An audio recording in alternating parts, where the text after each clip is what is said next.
वर्धा जिल्ह्यातील सालोड येथे नागरिकांच्या महसूल अडचणी दूर करण्यासाठी महसूल विभागाच्या वतीने छत्रपती शिवाजी महाराज महसूल समाधान शिबिर आयोजित करण्यात आले।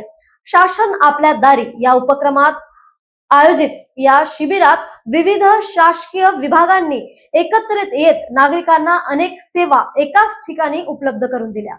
14 मार्च रोजी श्री सदानंद महाराज मठ सालोड येथे छत्रपती शिवाजी महाराज महसूल समाधान शिबिर उत्साहात पार पडले। या कार्यक्रमाचे उद्घाटन उपविभागीय अधिकारी दीपक करंडे यांच्या हस्ते करण्यात आले। यावेळी उपजिल्हाधिकारी प्रफुल्ल चौधरी, तहसीलदार संदीप पुंडेकर, नायब तहसीलदार उदय धर्माधिकारी संदीप दावेदार, संजय गांधी निराधार योजनेचे संजय चिंगलवार, सहाय्यक गट विकास अधिकारी अनिल रामटेके, राम कांबळे, सरपंच अमोल कन्नाके आणि उपसरपंच आशिष कुचेवार यांची प्रमुख उपस्थिती होती। या शिबिरात महसूल विभागाच्या विविध सेवा नागरिकांना एकाच ठिकाणी उपलब्ध करून देण्यात आला। 7-12 आणि 8 उतार्यातील दुरुस्ती, फेरफार प्रकरणे, उत्पन्न रहिवासी आणि जात प्रमाणपत्र, नॉन क्रिमिनल लेअर प्रमाणपत्र, आकृषिक परवानगी तसेच तुकडा बंदी प्रकरणाचा निपटारा करण्यात आला।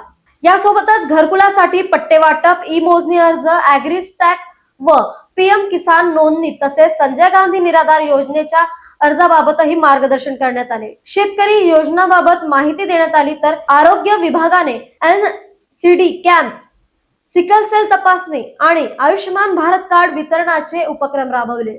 तसेच वीज वितरण कंपनी, वन विभाग, भूमी अभिलेख विभाग, उद्योग विभाग आणि परिवहन विभागाच्या अधिकाऱ्यांनी नागरिकांच्या अडचणी ऐकून घेतल्या, त्यांचे निराकरण करण्याचा प्रयत्न केला। या शिबिराला मोठ्या संख्येने नागरिक उपस्थित होते आणि त्यांनी यातील विविध शासकीय सेवांचा लाभ घेतला। न्यूज एक्सप्रेस करता वर्धावरून संतोष देशमुख यांची बातमी।